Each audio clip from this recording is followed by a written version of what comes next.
Good morning, everyone, and welcome to week 5. So, what we're doing this week is we're looking at our planning process and how we think about developing our teaching and learning philosophy. As you know, your philosophy is your first assignment that is due. So, you want to make sure that you go through the thinking process so that you don't end up writing something that doesn't come from a place of authenticity. So let's look at how we go about this process. So the first thing is that we're looking at how we move from our focus of assessment that we've been really looking at into our next phase, that is planning. So the first phase of planning is actually a little bit broader than an individual lesson or just a learning area, because what we really need to do is we need to consider all of the beliefs and practices that underpin what and how you will teach, particularly when you want to think about the students that you are working with, those little learners and what they need, and how you put together what they need with your philosophy, and then the needs of the centre, the needs of the school, the needs of the curriculum, and so on. So our first thing is that we always plan for success. We don't start from a deficit planning model of planning for what they're missing. We look at what do they want, what do they need, what is necessary for planning to be successful and for them to be successful. So we want to think about child development always at the core of what we are doing. So let's look again at our teaching and planning cycle that we have. So we're thinking about, what do I want my students to learn? Absolutely. Therefore, how do we plan and program? First blue arrow. How will I get my students there? That's your classroom practice. So that's what you're thinking about. How am I going to actually implement a process that allows me to be able to really understand what they know, what they don't know, and what we need to do to create the best, most wonderful experiences for those little learners. So when we look about our curriculum, we have to think, what is curriculum in the early years? So essentially it means different things depending on who you talk to. When you talk to secondary teachers, the curriculum literally is the things they have to teach. Whereas when we talk to early years teachers, it's a lot more encompassing of a lot of different things. So Australia has undergone lots and lots of changes to the curriculum. In my time of teaching, I've gone from a very set syllabus that told me what and how to teach, not quite week by week, but almost. And then we went and swung the pendulum really the other way to a full outcomes-based education. And now we've gone back into a hybrid of, we want to take into account the needs of the learners, but we also have some clear expectations from our Australian curriculum, which is translated for us into WA context with SCASA, and making sure that we are able to understand how we can teach that, also embedding things like our early years learning framework. So we want to make sure that we're looking at best practice. So we're taking the best elements from around the world. And remember, one of my key phrases is, just because it's common practice doesn't mean it's best practice. So we need to make sure that we are always considering what is best practice, not just what is done in most schools. The early years curriculum, it's the bit that we do differently, isn't it? So our pedagogy is different. It has to be connected in a very integrated way. We certainly are the people who put the child at the centre the most. Now, when we're thinking about planning, this idea of context, so understanding your children, the area that you're working in, the clientele, the number of Indigenous children, the percentage of students with special needs, understanding your context is so important when you are planning. So our curriculum, if we look at it from a very simplistic way, it's our inputs, but it's so much more in the early years. So when we think about it, in the early years, it's more than just content, because we have all of the social emotional aspects as well. We've got all of our other domains. We're looking at our gross motor and fine motor development. We're making sure that we have a full context that is more than just the straight content that we're delivering. Now, in the early years, because of the nature of it, and yes, pre-primary has a clear curriculum. However, if you're working in a childcare centre, you're working in a pre-kindy or a kindy, the curriculum is what you choose to work with, and it's your choice. So it's very tied to your beliefs. So if your beliefs come from a place of they must learn their letters and numbers, you're probably going to put that in quite a bit. If your beliefs come from a huge amount of context around risky play and outdoor environments, that's what you're going to build in. So essentially, as the early childhood educators, we're the experts in connecting the content that's necessary for the students, for ourselves, and for our systems, together with our pedagogy that's going to result in the best style of learning for each child. So in our early childhood settings, if we look at this from the DEWA definition, early childhood settings curriculum means all the interactions, experiences, activities, routines and events, planned and unplanned, that occur in an environment designed to foster children's learning and development. It doesn't say it's the book that tells me what I need to do in term 1, term 2, term 3 and term 4. It talks about all the interactions, experiences, activities, routines, events, planned and unplanned. So it's the whole idea of our learning and teaching experiences that we design, plus our interactions within that. So our early years curriculum, it's highly tied to our beliefs about how children learn and develop. So that's why we need to make sure that we really fine-tune our philosophy so that we really understand what is it we believe about children, because that's what comes through when we're designing our experiences. So let's think about how you develop that philosophy. So first of all, what is it? So it's a vision statement or a mission. It's what your core beliefs are as you as an educator. It's not a set of statements that you find off the internet about good early childhood education. It's about what you consider important, what you value, what you believe, not what others value and believe and you think that you should use. Look at what you truly believe. So most of you have had an experience in a school. I don't think there's anyone that hasn't. Some of you have only had 2 weeks and some of you have had 10 weeks. So especially after your 10 weeks, you really start to fine tune what you truly believe. Those of you that work in early childhood centres, your early years centre will have amazing programs, or it might have things that you just wake up in the morning and go, really guys, why are we doing that? So think, how will you make sure that your philosophy is clearly indicated in everything that you are doing? So your philosophy will change as time goes along. So you can review it through reflective practice. And sometimes there'll be things that will come out. You'll go along to a professional learning. The new documents will be arriving in your inbox and you're like, wow, this is what I believe. I just didn't have a way to articulate it. Or you'll go along to some of the fabulous professional learning for early years that's available at different points in time. And you'll be like, okay, that's what I want to put in to my teaching and learning experiences. And you'll find that through your reflective practice, you will start to develop a different style of your philosophy. Now, our textbook has quite a few different examples of philosophies. I've also put some up on Blackboard for you as well. So if we look at our philosophy as a living document, it's going to change and develop. It's going to change according to these 3 things. So it will be shaped by societal values. So if you went to live in another country, I think that your philosophy might end up changing a little. Some things will still stay the same, but some things will be modified.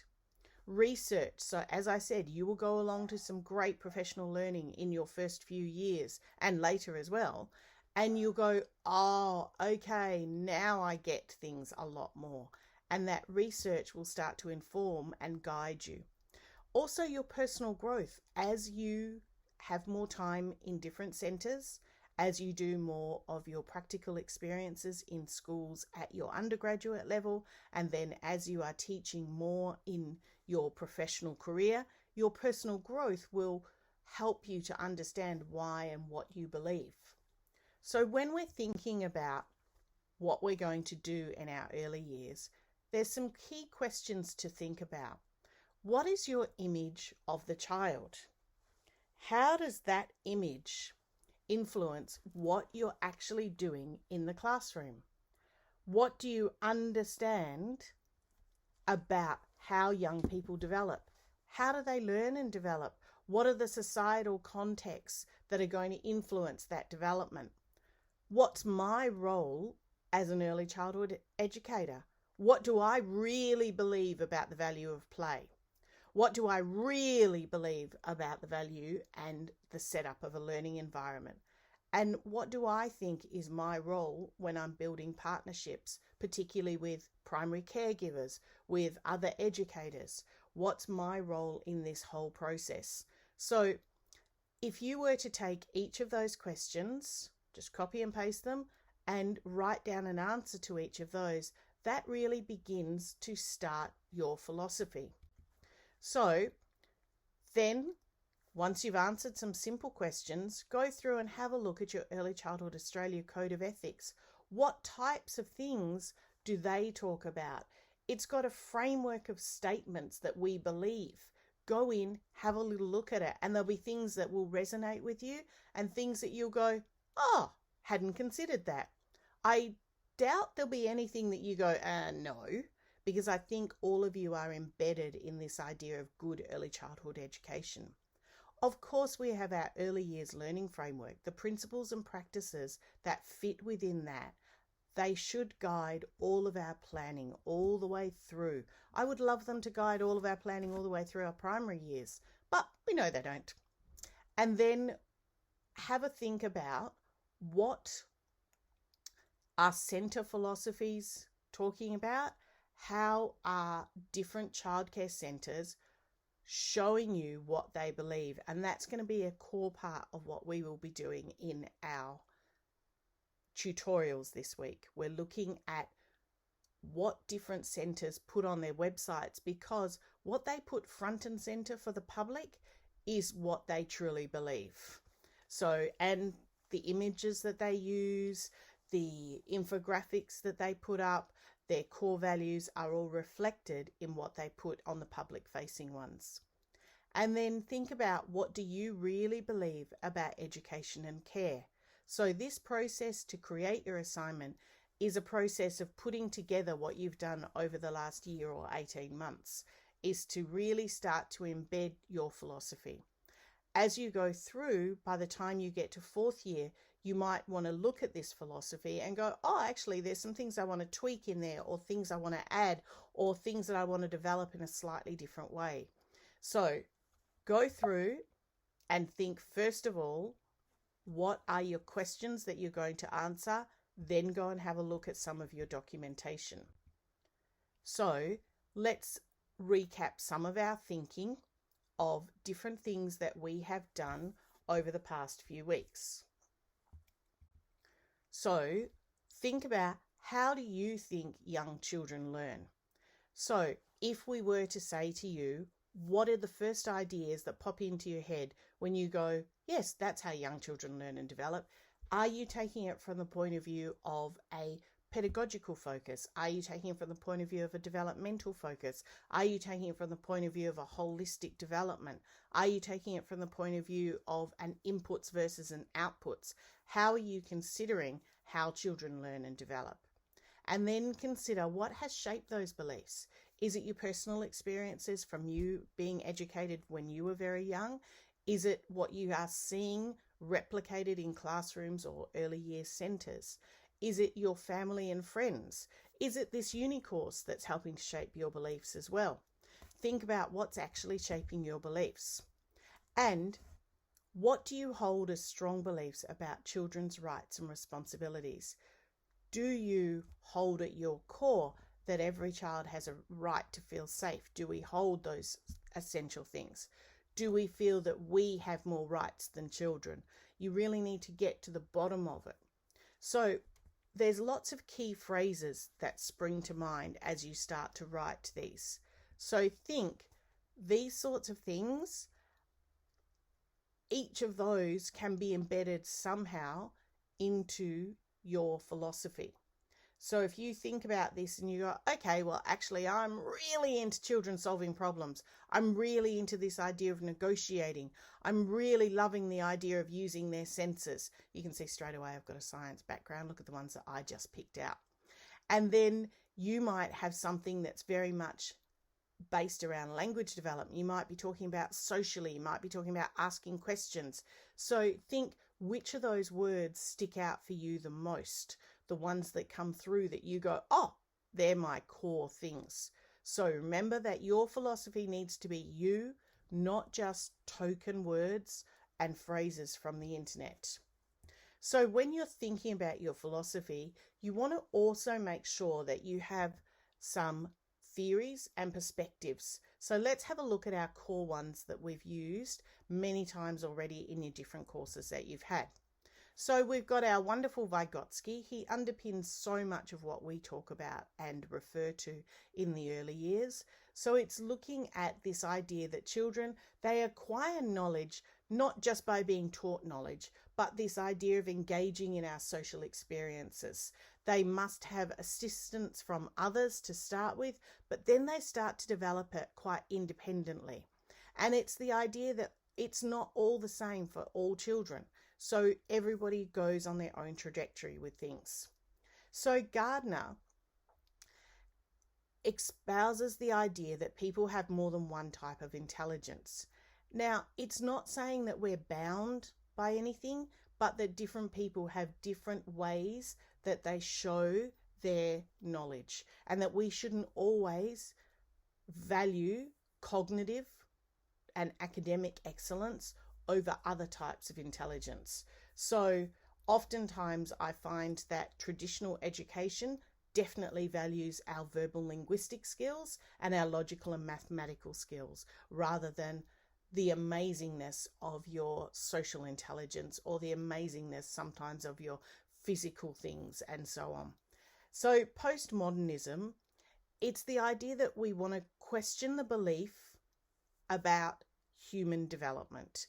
We want children to live in our culturally diverse world, and we want to make sure that we have lots of different pathways that they can take to their learning and development. We don't just want to be stuck in one pathway. Our post-structuralism is that we shouldn't really continue to focus on just one way of doing things, that children don't pass through a set of stages, that not all of them are the same. So individuals have control in shaping their lives, their identity, and so on. It really wants you to question those expectations of gender roles, stereotypes, and so on. And that we, as the primary early educators for children, we're the ones who set a lot of those. And I know we've had really robust discussions about that before. So make sure that we allow children to make their own choices about things. Our new sociology of childhood is that rather than just preparing for the next stage, adults should talk with the children rather than to the children. So childhood is its own time. We don't just talk at children and get them to be like us and have childhood merely as the phase before they reach adulthood, but we embrace that idea of childhood as true childhood, that we're working with them and embracing it all in different ways. Reconceptualizing movement is the idea that we really need to consider this need to connect to our social and cultural contexts in which the child lives, that we're not just imposing our views on a child, but that we call for this idea of examining the power relations so that the child does have agency. It's at the core of our early years framework, that we build our social justice. This is something that is gaining more and more weight within lots of our early years centres. So we want to make sure that we're not just looking at the basics of Vygotsky, but we're moving through a whole lot of other contemporary theories. So when we're looking at contemporary views of the child, we assert the agency and voice. We have our social and emotional development. We know they are critical to long-term success. Now, there's the marshmallow test, and there's actually been lots of these that I've seen on social media as well. The marshmallow test talks about how we sit children down and we give them a marshmallow and we say, right, if you can just leave that for a little while, when I come back, you'll be able to get 2 marshmallows. And so for some children, that's really easy for them to do. And they're like, okay. And you leave them for long enough that they actually wait. And then for other children, they just swallow their marshmallows straight away. And I love it when they do these with different animals as well. But you would assume that humans have a different way of approaching that. So we want to make sure that we have this idea of brain development and that we are helping to create the best brain development possible. So the neuroscientific perspectives, we know that there are certain phases in early years that are very important. So I always remember with my son that the speech therapist said, basically, you've got until the age of 4 to stimulate the speech center in the brain. And if you don't, then they will never be good communicators in any way. So that is our role, to ensure that we have great communication skills, verbal, as well as everything else that we need, written and academic and so on. But we've got very narrow windows, and more we are finding out those windows, and we're working out how we can best capitalize on those. So how does it all fit together? So we use assessment to understand where the kids are. We find out what they know, and then we go, right, where are we going to next? What are we going to do? We find out what their interests are. We find out what their experiences are. We find that out prior to coming to us. We then have our own philosophy of our teaching and learning. We have to make sure that our philosophy fits what's needed for these children. We don't impose our philosophy on the children. We try and bring it all together. So our philosophy should incorporate our beliefs, our experience, the context of the children we're working with, and our philosophy should also reference theories that underpin our beliefs and include a curriculum approach that we use to inform our pedagogical practices. So we're going to explore that more over the next few weeks. And then, of course, once we know our children, we have our philosophy clearly defined, we can start to plan authentic, viable, amazing learning experiences that produce the happiest, most appropriate types of children that we can have, that give them those individual opportunities to best suit their needs. So we want to have that idea of bringing it all together. So this week in our tutorial, we're going to be looking at how you start to develop your philosophy. We're going to start by looking at some of our learning environments. We're going to have a look at what is happening in our childcare centres and what their core beliefs are. And then we're going to start to brainstorm out some key words. So we'll start to bring together your philosophy. Your goal is to have a think about what your philosophy is and to start to pull it together in some way.